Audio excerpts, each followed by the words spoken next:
When people hear the phrase one-hit wonder, they usually imagine an artist who flashed into fame for a moment, then disappeared forever. But the 1960s gave us a different kind of one-hit wonder. Some artists only had a single major chart hit, yet somehow became larger than music itself. They became cultural rebels, television legends, fashion icons, political voices, or pioneers who quietly changed entertainment forever. In many cases, their biggest legacy had nothing to do with the song that made them famous. From band records and psychedelic anthems to shock rock fire rituals and accidental Beatles history, these artists proved that one hit can still echo across generations. Here are 10 global icons who started as 1960s one-hit wonders. 1. Phil Spector, the one-hit wonder who changed music production forever. You know him, he's to love, love, love. Ever before he became one of the most influential and controversial producers in music history, Phil Spector was simply a member of a teenage vocal trio called the Teddy Bears. In 1958, the group released To Know Him Is to Love Him, a soft romantic ballad inspired by the words engraved on Spector's father's tombstone. The song unexpectedly exploded to #1 and became a massive international success. But while the group quickly faded away, Spector was only getting started. Behind the scenes, he became obsessed with sound itself. He wanted records to feel huge, emotional, and cinematic. That obsession eventually led him to create the legendary wall of sound production technique, layering instruments, echo, percussion, and orchestration into dense musical landscapes unlike anything audiences had heard before. Soon, Spector was producing hits for some of the biggest names in music history, including the Ronettes, the Beatles, and Tina Turner. His fingerprints are all over modern pop production, yet his story became darker over time.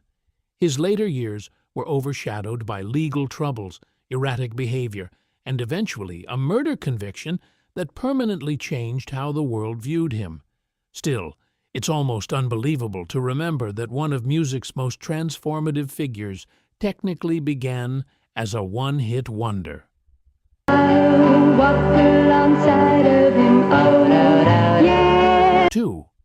Lorne Greene, the cowboy balladeer who became a TV legend. I nursed him till the danger passed. The days went by, he mended fast. And then from... In 1964, television star Lorne Greene did something almost impossible. He scored a #1 hit with a spoken-word Western song. The track was called Ringo, and instead of singing, Greene narrated the story of a feared outlaw wandering through the Wild West. Audiences couldn't get enough of it. The song topped the charts and became one of the strangest hit records of the decade. But music was never the main reason people loved Lorne Greene. To millions of viewers around the world, he was Ben Cartwright, the wise and commanding patriarch of the Cartwright family on the massively successful Western series Bonanza. At its peak, Bonanza became one of the most watched television programs in the world. Greene's calm voice and authoritative presence turned him into a symbol of fatherly strength for an entire generation. Then, years later, he reinvented himself yet again.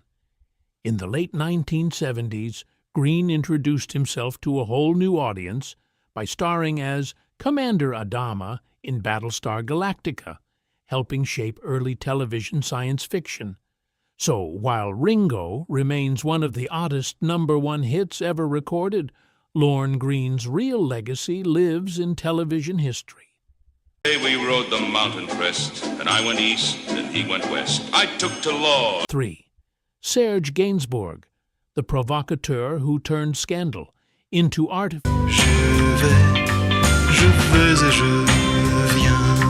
Few artists embodied rebellion quite like Serge Gainsbourg.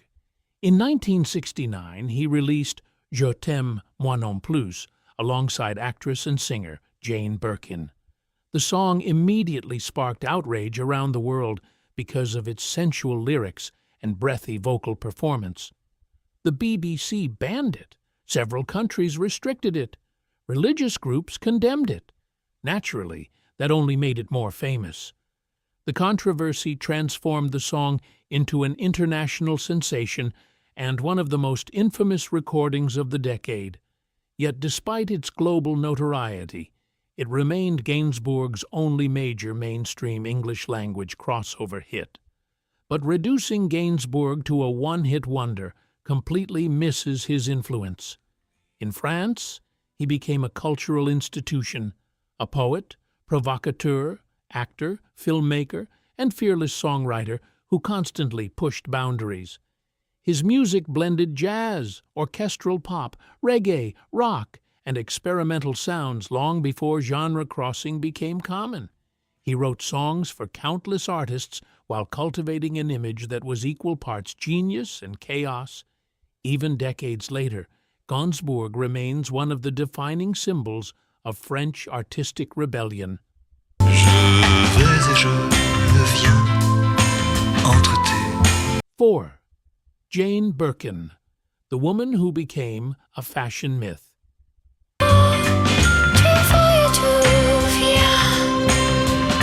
For many listeners outside Europe, Jane Birkin is forever linked to Je t'aime, moi non plus.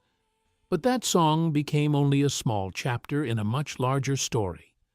Birkin evolved into one of the most recognizable fashion and cultural icons in the world. With her effortless style, natural beauty, and understated charisma, she became the embodiment of chic European cool during the 1970s. Designers adored her. Photographers worshipped her aesthetic. Filmmakers wanted her on screen. Her relationship with Serge Gainsbourg also became legendary, turning the pair into one of the most famous artistic couples in modern European culture. Then came the ultimate symbol of her influence. After a chance conversation with the CEO of Hermès on an airplane, the luxury company created a handbag inspired by her needs and style. That bag became the iconic Birkin, now one of the most famous and expensive fashion accessories on Earth. That means a woman technically labeled a one-hit wonder ultimately inspired one of the most recognizable luxury items ever created. Not bad for someone remembered by many for a band duet.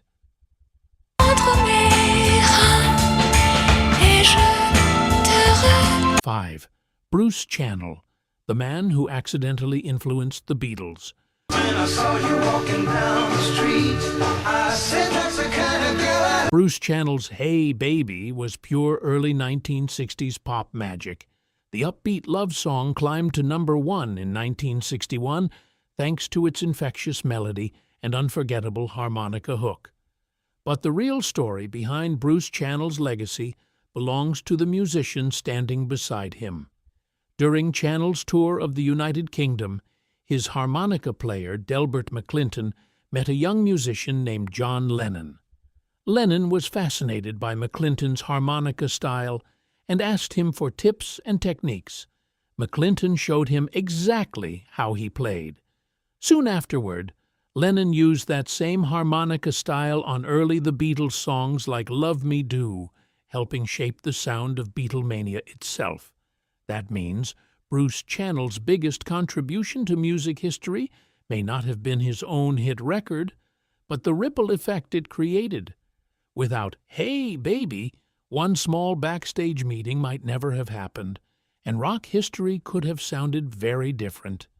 6. Cilla Black, Britain's beloved entertainer. They shine within your eyes. In the United States, Cilla Black is often remembered as a one-hit wonder thanks to her 1964 hit, You're My World. But in the United Kingdom, she was an institution.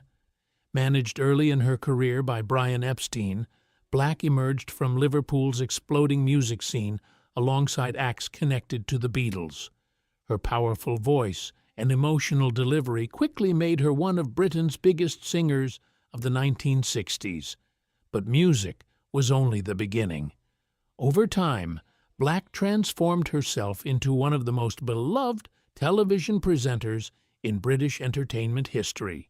She hosted hugely successful programs for decades and became a comforting, familiar presence in millions of homes. For over 50 years, she remained part of British pop culture. Very few one-hit wonders can claim that kind of longevity.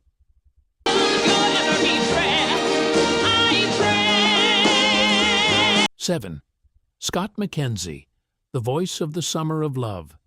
You're going to San Francisco. Some songs become bigger than the artist who recorded them.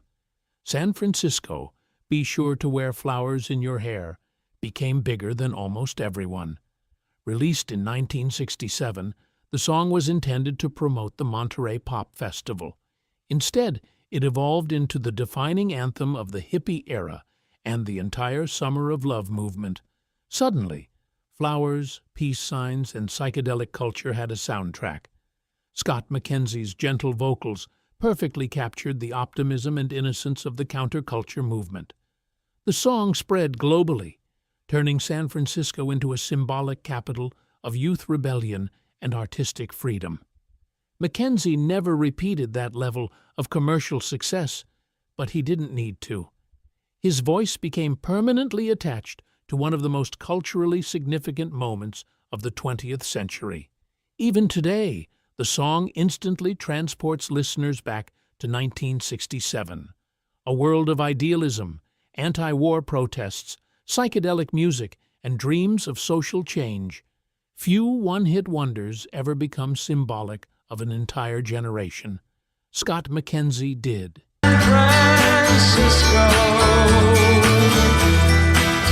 8. Hugh Masekela, the jazz legend who fought apartheid. In 1968, an upbeat instrumental track called Grazing in the Grass unexpectedly became a worldwide smash hit. The trumpet-driven tune was joyful, catchy, and impossible not to dance to. But Hugh Masekela's true importance went far beyond pop charts. Known as the father of South African jazz, Masekela used music as both art and political resistance. Forced into exile during apartheid, he spent years traveling the world while raising awareness about the brutal realities facing black South Africans. His music blended jazz with African rhythms and political consciousness, helping introduce global audiences to South African culture during a deeply divided era. Unlike many artists who avoided politics to protect their careers, Masekela embraced activism openly. He performed alongside global icons, collaborated with major musicians, and became one of the strongest artistic voices opposing apartheid. So while Grazing in the Grass made him famous internationally, his real legacy lies in how he used fame as a weapon against injustice. 9. Jeannie C. Riley, the woman who shocked America's small towns. Had a teenage daughter who attended Harper Valley Junior High. Harper Valley PTA sounded like a fun country pop novelty song when it arrived in 1968.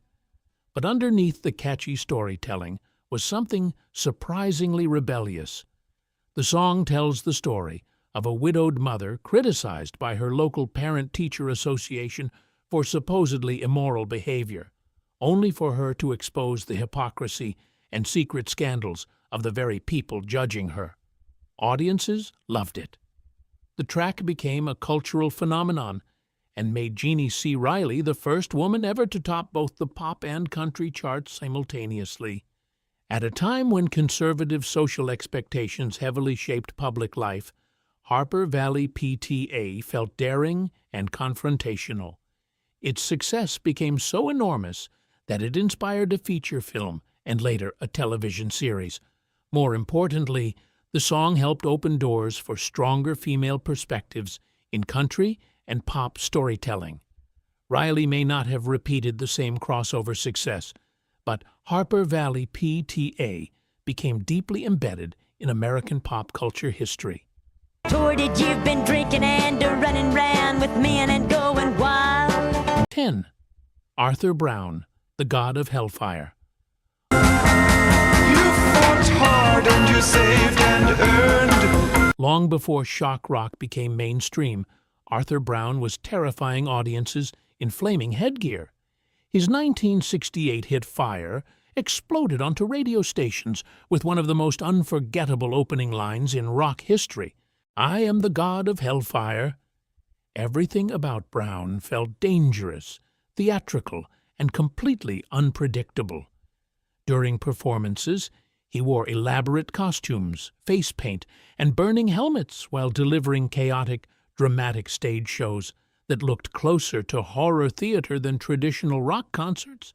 Mainstream audiences were fascinated.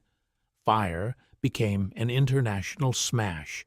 But Brown's influence turned out to be much larger than his chart success. Artists like Alice Cooper, Kiss, and Marilyn Manson would later build entire careers using theatrical shock imagery that Brown pioneered years earlier. In many ways, he invented the blueprint for shock rock performance. So, while casual listeners may know him for one fiery hit, rock history remembers him as one of the genre's great innovators. The strange thing about one-hit wonders is that charts don't always tell the full story. Some artists vanish after one hit. Others quietly reshape culture forever. These performers may have only dominated the charts once, but their influence stretched far beyond radio rankings.